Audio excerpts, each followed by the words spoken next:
Ya. Bismillahirrahmanirrahim. Assalamualaikum warahmatullahi wabarakatuh. Alhamdulillahi rabbil alamin. Wassalatu wassalamu ala asyrafil anbiya'i wal mursalin sayyidina wa nabiyyina Muhammadin wa ala alihi wa sahbihi ajma'in.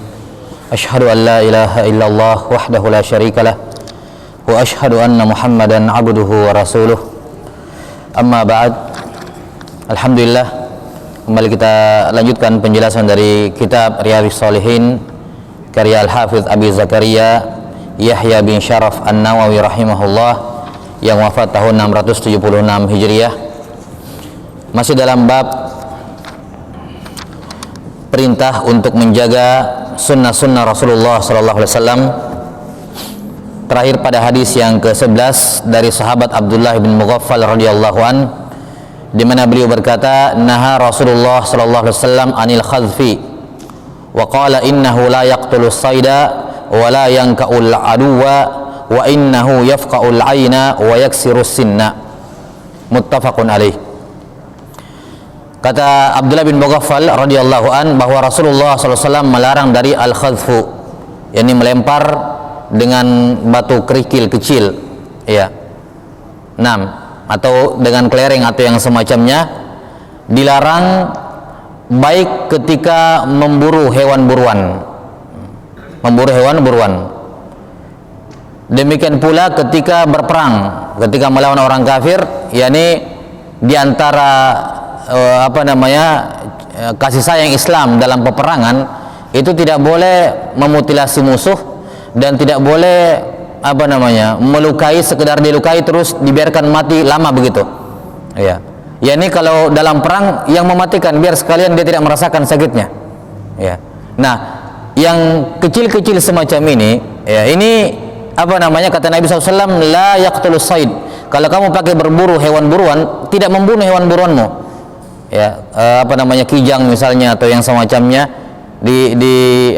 ditapel pakai kerikil atau kelereng misalnya, yang kecil seperti itu tidak akan membunuh, justru hanya menyiksa hewan yang kamu bunuh tersebut, ya. Syukur-syukur kalau masih kedapat kemudian disembeli, masih bisa kan begitu.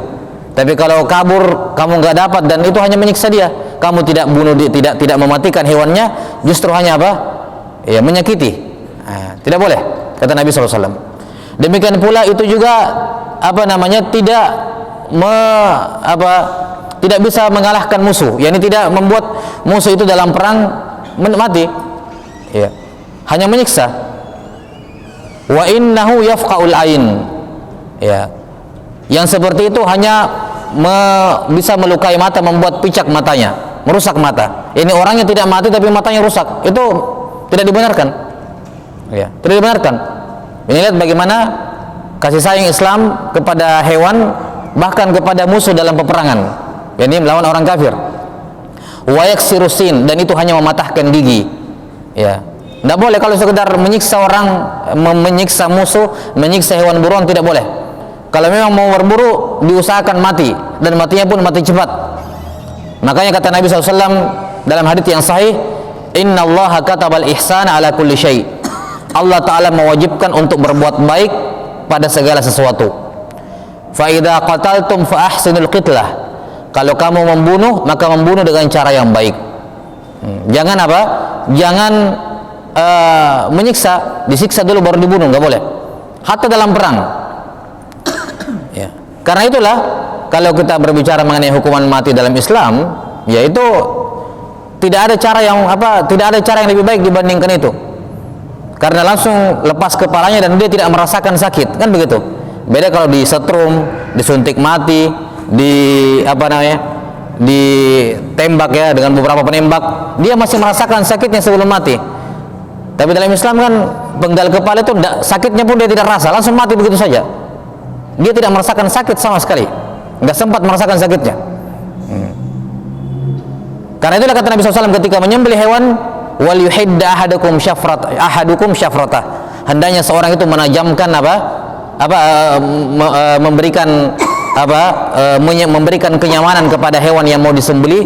Jangan belum lagi disembelih sudah diikat setengah mati, tapi bukan ikatan yang menenangkan tapi menyiksa, ya.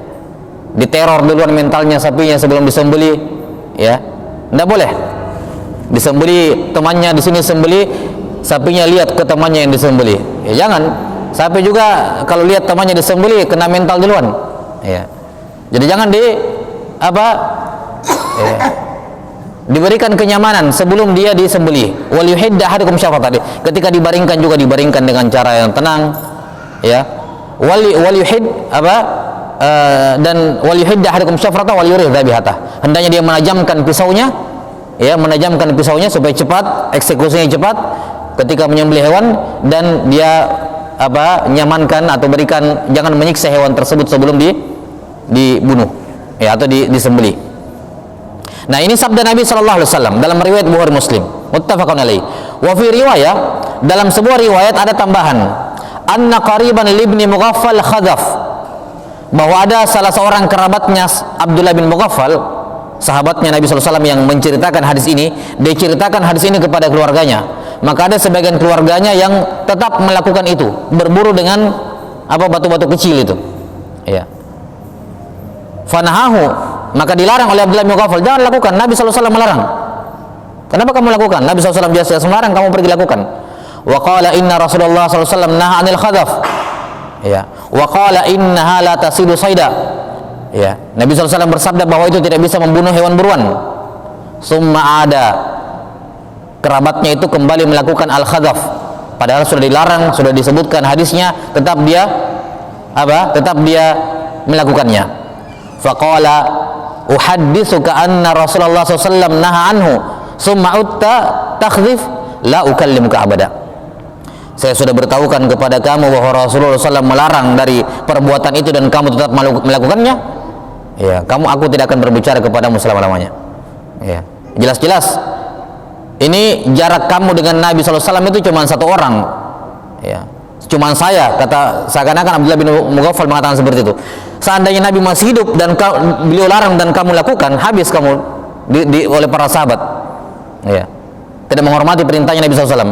Ini sekarang antara kamu dengan Nabi cuma saya, seorang sahabat Abdullah bin Mughaffal, dan saya sudah kabarkan kepada kamu Nabi larang tapi tetap kamu lakukan. Udah, saya tidak akan berbicara sama kamu selama-lamanya. Ini penjagaan sahabat Nabi SAW kepada sunnah Nabi SAW adalah dengan memberikan peringatan keras kepada orang yang sengaja melanggar. Sudah tahu, jelas-jelas tahu, kemudian dia ngotot melanggar, ya. Ini kan pembangkangan murni. Beda dengan orang-orang kayak di zaman sekarang. Kita dengan Nabi SAW kan bisa sampai 23-24 orang jaraknya, ya, sampai 28 orang antara kita dengan Nabi SAW, jauh jaraknya. Mungkin masih ada orang yang beralasan, oh saya tidak yakin hadisnya sahih, ya. Memang disebut dilarang di situ, tapi ada yang melemahkan hadisnya. Saya kayaknya lebih condong kepada yang melemahkan hadisnya. Tapi mungkin masih ada alasan seperti itu. Ini antara kamu dengan Nabi SAW cuma satu orang, si sahabat ini, dan dia sudah tegaskan pada kamu, Nabi SAW melarang. Berani-beraninya kamu menentang Nabi SAW, ya. Berani-beraninya kamu menentang Nabi SAW. Beliau sudah tegas melarang, kamu ngotot melakukannya, ya. Dan menentang larangan semacam ini, ya, kalau keluar langsung dari mulut Nabi SAW, ini kayak kalau di tentara itu polisi itu menentang langsung direct order, ya, perintah langsung, itu pelanggarannya berat. Makanya iblis itu kafir cuman karena melanggar satu perintah, bukan melanggar seribu perintah. Enggak. Iblis sejak dia dicipta orang yang taat, makhluk yang taat kepada Allah, bersama dengan malaikat beribadah kepada Allah Ta'ala. Kita nggak tahu berapa ratus tahun, ribu tahun, nggak tahu berapa lamanya iblis itu menyembah Allah, taat kepada Allah. Tapi ketika Allah Ta'ala mengatakan iblis, malaikat semua sujud kepada Nabi Adam, iblis mengatakan tidak, ini melanggar perintah langsung dari Allah Ta'ala, tidak ada perantara dia dengan Allah Ta'ala, cuma langsung Allah berkata kepadanya sujud. Kata iblis, tidak, kafir. Tidak perlu melanggar tidak perlu menunggu melanggar dua perintah, tiga perintah, ya, langsung Allah Ta'ala menghukum dia kafir. Kenapa? Melanggar perintah langsung. Itulah bedanya kita dengan iblis. Allah mengatakan kepada kita jangan zina, dia berzina. Allah mengatakan kepadanya jangan membunuh, dia membunuh. Allah mengatakan kepadanya jangan mencuri, jangan korupsi, dia mencuri. Allah mengatakan jangan main judi, dia main judi. Kenapa tidak kafir? Padahal iblis dikatakan sujud, dia tidak mau sujud, dia kafir. Apa bedanya? Perintah langsung, tidak ada syubhat, tidak ada keraguan-keraguan bahwa itu langsung dari Allah Ta'ala, karena iblis langsung mendengarnya dari Allah. Karena itulah kalau ada orang sekarang sudah yakin, jelas-jelas yakin itu perintah Allah Subhanahu wa Ta'ala dan Rasulnya, tidak ada hawa nafsu, tidak ada unsur duniawi yang menghalangi dia, murni betul-betul penentangan kepada Allah Ta'ala, hukumnya tidak sama, tidak beda dengan iblis. Karena murni menolak perintah Allah, murni menentang. Beda kalau ya saya tahu ini salah tapi uang, nah itu uang ya. Yang halal saja susah, apalagi yang haram katanya.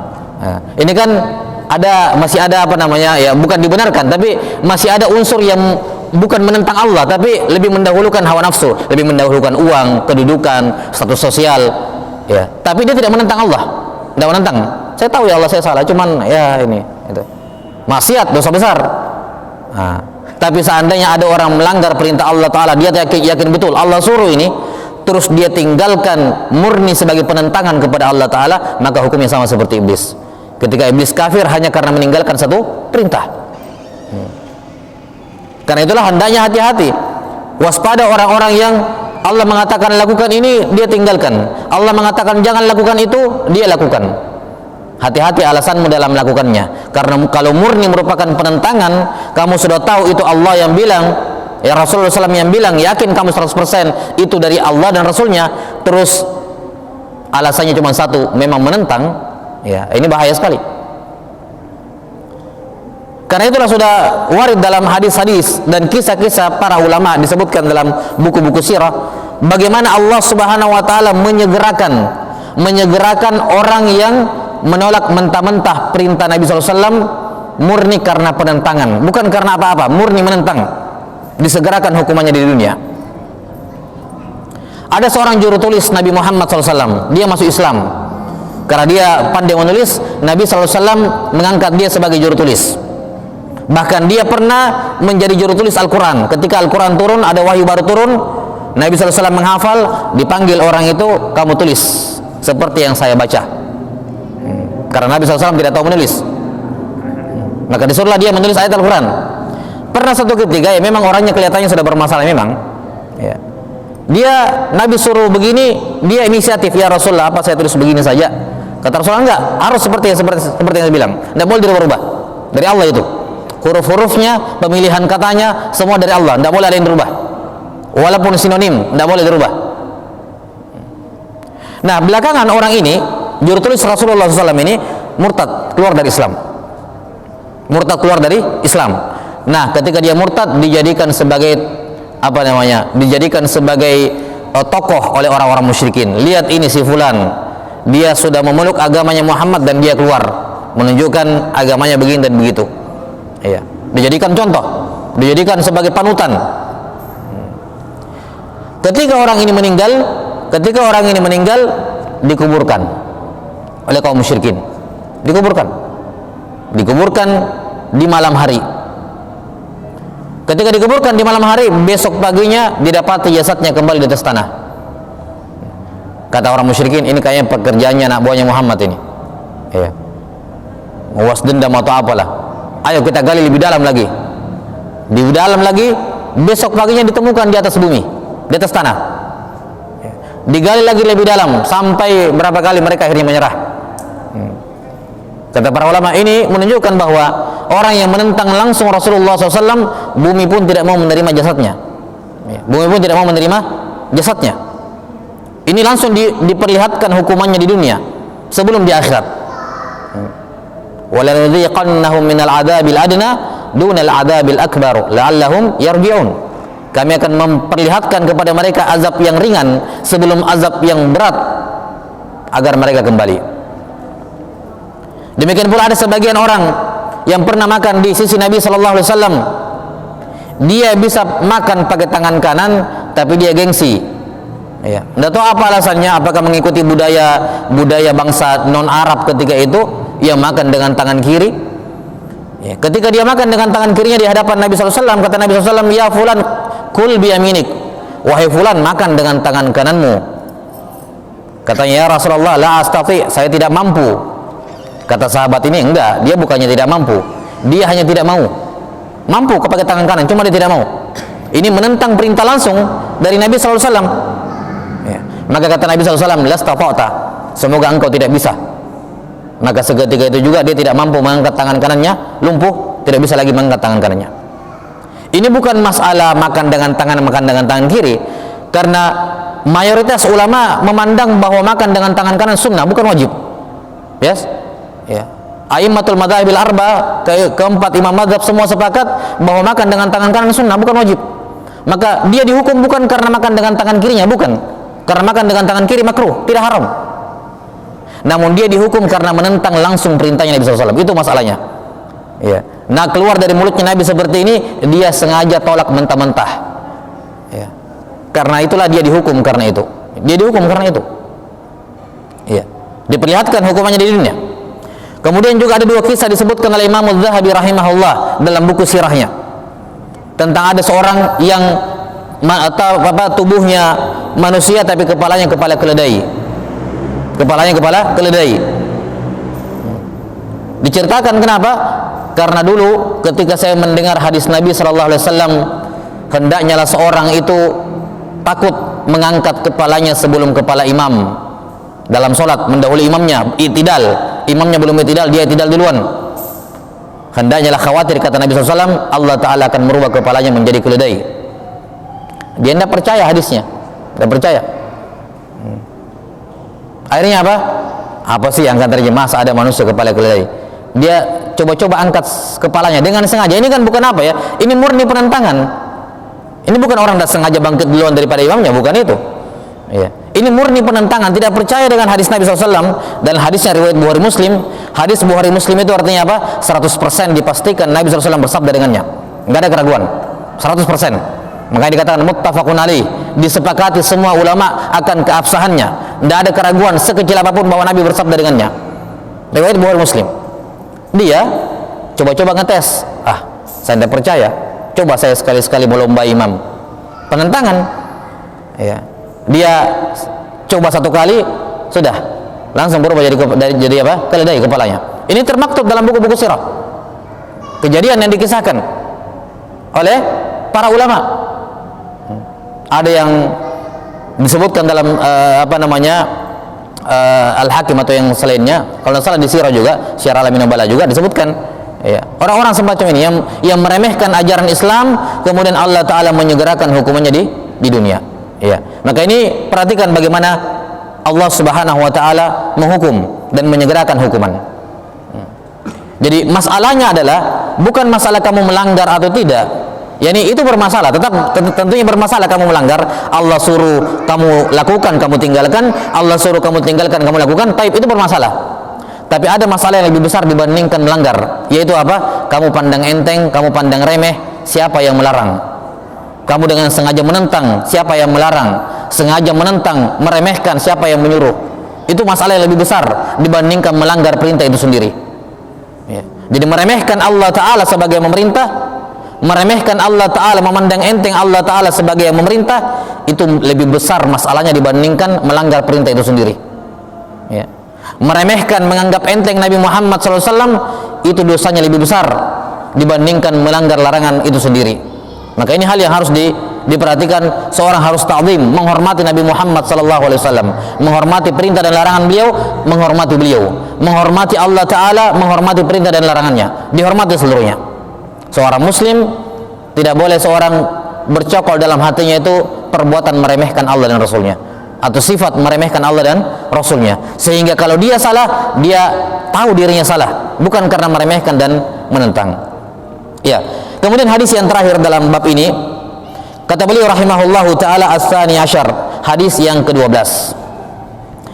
An Abis ibn Rabi'ah radhiyallahu rahimahullah annahu qala ra'aitu Umar bin al-Khattab radhiyallahu anhu yuqabbilul hajar ya'ni al-aswad wa yaqul inni a'lamu annaka hajar ma tanfa' wa la tadur walaula anni ra'aitu Rasulullah sallallahu alaihi wasallam yuqabbiluk ma qabbaltuk. Muttafaqun alaih. Dari tabi'in yang bernama Abis bin Rabi'ah, kata beliau, aku pernah melihat Umar ibn al-Khattab radhiyallahu anhu mencium hajar, yakni hajar aswad. Sudah dimaklumi bahwa mencium hajar aswad ini termasuk sunnah-sunnah dalam tawaf, ya. Tapi sunnah saja, tidak wajib, sunnah. Kalau memang tidak bisa kalau memang dia tidak bisa menciumnya, maka dia bisa menunjuk dengan kayu atau yang semacamnya, ditunjuk kemudian dia cium kayu tersebut, ya, sebagai perwakilan lah, kayak gitu. Tapi intinya sunnah mencium apa? Hajar aswad. Maka ketika Umar bin Khattab mencium hajar aswad, kata Abis bin Rabi'ah, saya mendengar beliau berbicara kepada hajar aswad. Saya mendengar Umar berbicara kepada hajar aswad. Ini bukan bicara beneran tentunya, maksudnya dia mengucapkan itu seakan-akan berbicara kepada hajar aswad. Kata Nabi SAW, kata Umar bin Khattab, inni a'lamu annaka hajar. Wahai hajar aswad, saya yakin betul kamu itu cuma batu. Batu. Terserah dari mana asalmu, batu ya batu, kan begitu. Anggur dalam sorga, ya, memang lebih baik dibandingkan anggur di dunia, tapi buah-buahan tetaplah buah-buahan, ya kan? Buah-buahan tetap buah-buahan, tidak ada yang perlu dikultuskan pada buah-buahan. Anggur di sorga enggak, anggur di sorga dimakan, bukan dikultuskan, ya. Susu di sorga diminum, bukan dikultuskan, bukan diperlakukan macam-macam, enggak. Sama hajar aswad, terlepas dari mana asalnya ini hajar aswad, dari mana dia berasal. Kata Umar bin Khattab, saya tahu, yakin betul kamu hanya batu. Ma tanfa' wa la tadur. Kamu tidak bisa memberikan manfaat dan juga tidak bisa memberikan mudarat. Saya apa-apakan juga, saya yakin kamu tidak bisa membahayakan saya. Yakin. Saya juga hormati kamu, ya, mencuci kamu pakai susu sekalipun, kamu tidak akan memberikan manfaat sama saya sama sekali. Tidak ada, kamu batu ya batu, tidak bisa memberikan manfaat dan tidak bisa memberikan mudarat. Namun kenapa saya mencium kamu? Ya, bukan karena saya menghormati kamu, bukan karena saya mengkultuskan kamu, bukan karena saya meyakini keyakinan yang berlebih tentang bahwa kamu punya kekuatan tersembunyi dan seterusnya. Tidak. Kata Umar bin Khattab, seandainya aku tidak pernah melihat Rasulullah SAW menciummu, aku tidak akan menciummu. Jadi alasannya cuma satu, karena mencontoh Nabi SAW, itu saja, tidak ada alasan lain. Ya, tidak ada alasan lain. Hanya karena saya pernah melihat Nabi Muhammad SAW menciummu, aku pun menciummu. Kalau tidak, saya tidak akan mencium kamu. Kamu batu. Ini lihat bagaimana tingginya penghormatan Nabi SAW, Umar bin Khattab kepada sunnah-sunnah ajaran-ajaran Nabi SAW. Mereka berusaha semaksimal mungkin untuk berbuat dan melakukan suatu tindakan sesuai dengan ajaran Nabi SAW. Tidak keluar darinya. Tidak keluar darinya. Memang betul melakukan, mencontoh hal-hal yang sifatnya sisi kemanusiaannya Nabi SAW itu bukan sunnah. Ya. Tapi ada sebagian sahabat yang tetap ngotot mengikuti kebiasaan Nabi SAW pada perkara dunia, bukan karena itu wajib, enggak, karena senang aja mencontoh Nabi SAW.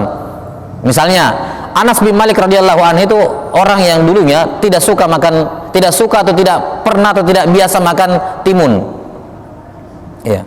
Tapi ketika datang bersama Nabi SAW, ya, beliau menjadi pelayan selama 9 tahun, dia lihat Nabi SAW suka sekali makan domba timun yang diiris-iris itu, suka sekali makan.